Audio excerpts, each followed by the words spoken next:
दोस्तों नमस्कार। आपका स्वागत है ज्योतिष विज्ञान के इस साइंटिफिक और टेक्निकल चैनल नाड़ी नक्षत्रा बाई विजयोलॉजी में। मैं आपका दोस्त विजय कुमार। तो दोस्तों आज हम बात करेंगे शनि ग्रह की राशि परिवर्तन पर। जैसा कि सभी को पता ही है कि 29 मार्च 2025 को शनि 2.5 साल बाद कुंभ राशि से निकलकर मीन राशि के अंदर चले जाएंगे और अगले 2.5 साल मीन राशि के अंदर विराजमान रह के सभी राशियों के अंदर क्या क्या परिवर्तन होंगे उस सब के ऊपर आज हम बात करेंगे। तो शनि के इस राशि परिवर्तन, शनि ही हमारे तारामंडल का वो ग्रह है जो एक राशि के अंदर सबसे ज्यादा समय तक गोचर करता है। तो इंसानों की जिंदगी के अंदर जितने भी बड़े परिवर्तन होते हैं, जितने भी बड़े अप और डाउन होते हैं, वो सब शनि महाराज की वजह से होते हैं। जैसा कि आप लोगों ने इसी चैनल पर एक हमने कुछ वीडियो डाली हैं बीएसपी के अकॉर्डिंग, तो वहाँ भी हम शनि के गोचर को लेके ही चलते हैं और जितने भी हमारी जिंदगी के बड़े बदलाव होते हैं वो इस शनि के गोचर के अकॉर्डिंग ही होते हैं। अब वो शुभ होंगे या अशुभ होंगे, आज हम उन पे बात करेंगे। अलग अलग राशियों में कैसे शनि इंसान की अलग अलग राशियों को प्रभावित करेगा अगले 2.5 साल के लिए, क्योंकि शनि हमारे काल पुरुष की कुंडली के अंदर दो बड़े ही महत्वपूर्ण भावों का मालिक है, 10वें और 11वें का।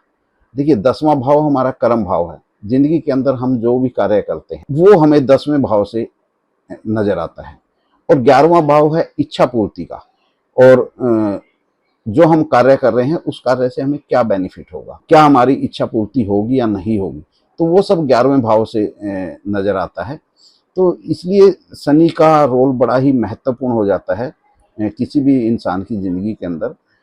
तो यहाँ पर जब शनि अपना राशि परिवर्तन करता है तो वहाँ पर शनि किसी ना किसी एक धातु के पाए पे सवार हो जाता है। जैसा कि क्लासिकल एस्ट्रोलॉजी के अंदर 4 तरह के पाए बताए गए हैं, जिसमें सोना, चांदी, तांबा और लोहा। तो सबसे पहले हम ये समझ लेते हैं कि इन पायों के अकॉर्डिंग हम कैसे डिसाइड करते हैं कि किस पाए के ऊपर सवार होके ग्रह राशि परिवर्तन करेगा। तो इसमें क्या है कि चंद्रमा, जिस समय चंद्रमा जब राशि पर परिवर्तन कोई ग्रह करता है, चंद्रमा किस भाव में विराजमान है उसके अकॉर्डिंग वो पाया डिसाइड होता है। तो देखिए जब तीसरे, छठे या 11वें भाव में होता है चंद्रमा, तब वो सोने का पाया समझे, और सोने के पाए पर विराजमान होकर शनि राशि परिवर्तन करेगा। सोने का पाया क्या है कि सुख सुविधा मिलने में बहुत संघर्ष करवाता है, और बीमारियां, बहुत अलग अलग तरह की बीमारियां उन 2.5 साल के अंदर इंसान को प्रभावित करती हैं। दूसरा है हमारा चांदी का पाया। जब चंद्रमा दूसरे, 5वें या 9वें भाव में होता है तो इस पाए के अनुसार ग्रह का आगमन बहुत शुभ समझा जाता है। चांदी का पाया जो शुभ होता है और उस ग्रह का आगमन हमारे जीवन में शुभ समाचार लेके आता है। तीसरा पाया है तांबे का। जब चंद्रमा तीसरे, 7वें और 10वें में होता है तो ये पाया भी तो समझा जाता है कि वो ग्रह तांबे के पाए के ऊपर विराजमान होकर आया है, और ये पाया भी शुभ होता है। 2.5 साल के लिए इंसान को शुभ समाचार ही मिलते हैं। चौथा पाया हमारा लोहे का। जब चंद्रमा चौथे, 8वें और 12वें भाव में होता है तो लोहे का पाया समझा जाता है। तो इसमें क्या है कि शनि सबसे ज्यादा अशुभ होता है, वो ग्रह अशुभ फल देता है। जीवन के अंदर संघर्ष बहुत ज्यादा होते हैं उन 2.5 साल के लिए, और परेशानियां, तरह तरह की परेशानियां आती रहती हैं। इस तरह से ये हमारे पाए डिसाइड होते हैं किसी भी ग्रह के जब वो राशि परिवर्तन करता है। तो आज हम बात करेंगे मेष राशि की, कि शनि का जो राशि परिवर्तन है मेष राशि के लिए क्या समाचार लेके आएगा, और अगले 2.5 साल मेष राशि के जो लोग हैं उनकी जिंदगी के अंदर किस तरह के परिवर्तन होंगे। तो शनि यहाँ लगन से 12वें भाव में गोचर करेगा। जैसा कि हमने ऊपर पढ़ा था, चौथे, 8वें, 12वें, चौथे, 8वें, 12वें, चौथे, 8वें, 12वें अगर शनि चंद्रमा होता है तो वो लोहे का पाया होता है, और लोहे का पाया जैसा हमने समझा था कि बहुत ही कष्टदायक वो स्थिति रहती है, और जीवन पूरी तरह से संघर्ष में रहता है। तो मेष राशि वालों के लिए शनि लोहे के पाए पे सवार होकर राशि परिवर्तन करेगा। तो अब हम समझ सकते हैं कि मेष राशि वालों के जो 2.5 साल होंगे वो 2.5 साल बहुत ही कष्टदायक रहेंगे। सभी कार्यों में संघर्ष बना रहेगा, और दूसरी चीज क्या है कि मेष राशि पर शनि की 7.5 भी शुरू होने जा रही है। लोहे के पाए पे सवार होके आएगा और शनि की 7.5 भी शुरू हो रही है मेष राशि के लिए। और उससे भी खतरनाक राहु उस वक्त 12वें भाव में होगा। शनि 12वें भाव के अंदर कुंभ से मीन राशि में आएगा, मेष राशि के 12वें भाव में, और वहां पर राहु भी विराजमान होगा, जो 29 मई को राहु राशि परिवर्तन करेगा। तो ऐसे में 12वें भाव के अंदर 2 पाप ग्रह एक्टिव हो जाएंगे मेष राशि वालों के लिए। तो मेष राशि वालों के लिए 29 मई यानी कि 29 मार्च से 29 मई तक का जो समय है, ये बहुत ही खतरनाक समय है। यानी ये समझ लीजिए कि दोनों मिलके मेष राशि वालों की बैंड बजा के रख देंगे, क्योंकि आप समझ सकते हैं कि शनि और राहु दोनों 12वें भाव में गोचर करेंगे, वहां पर एक्टिव रहेंगे। और जो 12वां भाव है, आपको पता है, अचानक बेवजह के खर्चे, बेवजह की यात्राएं, जेल यात्रा, हॉस्पिटलाइजेशन होना, तो यानी 12वें भाव को हम एक तरह से बड़ा ही दुख स्थान समझते हैं। तो मेष राशि वालों के लिए ये 29 मार्च से लेकर 29 मई तक का, जब तक राहु स्थान परिवर्तन नहीं करते, सबसे ज्यादा डिफिकल्ट समय होगा। जब राहु यहाँ से स्थान परिवर्तन कर जाएंगे तो संघर्ष में कुछ कमी आएगी। अब यहाँ पर क्या है कि एक तो शनि खुद लोहे के पाए में सवार होकर आया है, ऊपर से राहु विराजमान है, तीसरा मेष राशि है जो कि मंगल की मूल त्रिकोण राशि है, और शनि और मंगल का आपस में मित्र संबंध भी नहीं है।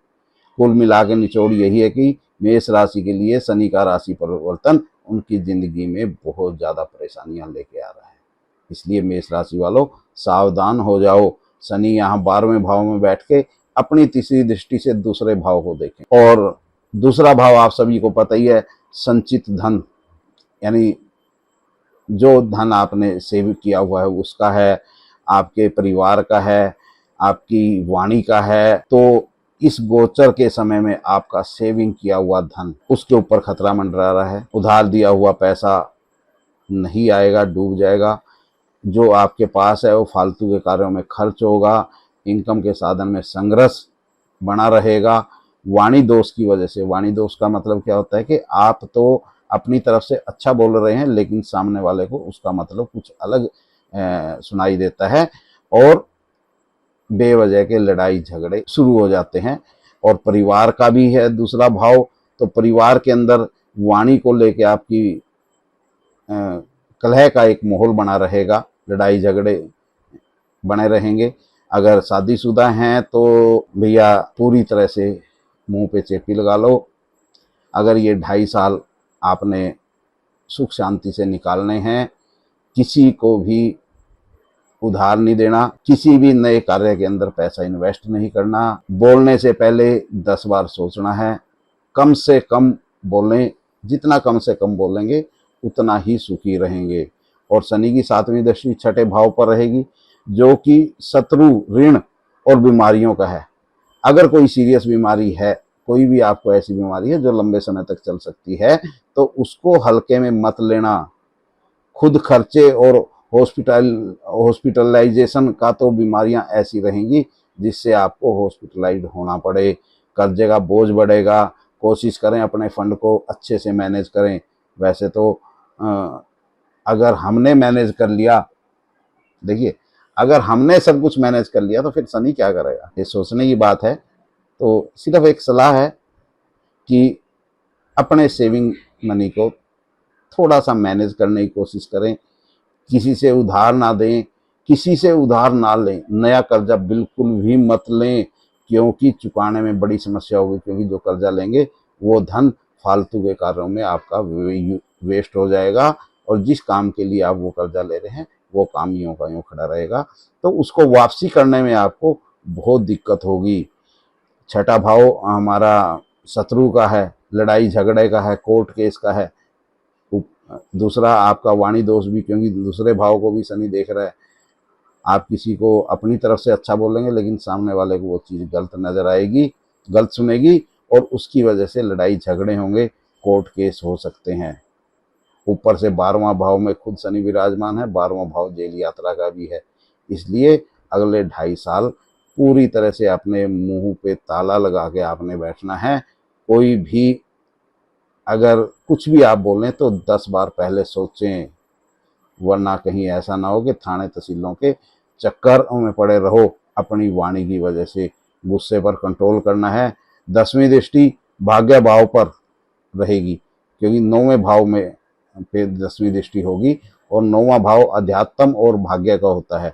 ऐसे में भाग्य साथ नहीं देगा और संघर्ष इतने बढ़ जाएंगे कि आपको अध्यात्म के ऊपर से आपका विश्वास उठ जाएगा, क्योंकि शनि की 7.5 का पहला चरण है। लोहे के पाए के ऊपर शनि विराजमान होके आ रहे हैं और 12वें भाव में विराजमान है मेष राशि वालों के लिए। तो ऐसे में 2.5 साल जिंदगी के बहुत ही संघर्ष में निकलेंगे मेष राशि वालों के लिए। तो सभी कार्यों के अंदर परेशानी रहेगी, सभी कार्य विलंब से होंगे।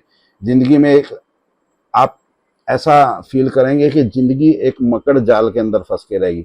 जितना निकलने की कोशिश कर रहे हैं उतनी ज़्यादा जिंदगी उसके अंदर फंसती जा रही है। तो पेशेंस की आपको बहुत ज़रूरत है अपने इन 2.5 साल के लिए। और अपने इष्ट को, जो भी आपका इष्ट है, उसको बिल्कुल मत छोड़ें, चाहे स्थिति कैसी भी है। फाइनल आपको इन संघर्षों से इस निजात आपका इष्ट ही दिलाएगा। अपने इष्ट की पूजा जाप वगैरह करते रहिए, उनको कस के पकड़ लीजिए, क्योंकि 9वें भाव के ऊपर शनि की 10वीं दृष्टि है। 9वां भाव स्पिरिचुअलिटी का भी है, धार्मिकता का भी है। और हमारे जो भी देवी देवता होते हैं वो 9वें भाव से ही देखे जाते हैं।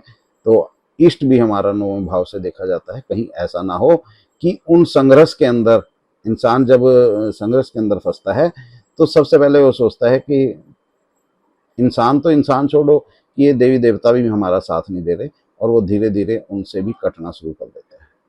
लेकिन इस 2.5 साल के अंदर मैं यही सलाह दूंगा कि अपने इष्ट को कस के पकड़ के रखिए, वही आपकी नैया को पार उतारेगा। और जो भी आपके एस्ट्रोलॉजर हैं, जिससे भी आप सलाह मशवरा करते हैं, उनसे पूछ के शनि के कुछ ना कुछ उपाय जरूर करिएगा। नमस्कार दोस्तों, मिलते हैं वृषभ राशि की के अंदर शनि का क्या प्रभाव रहेगा अगली वीडियो।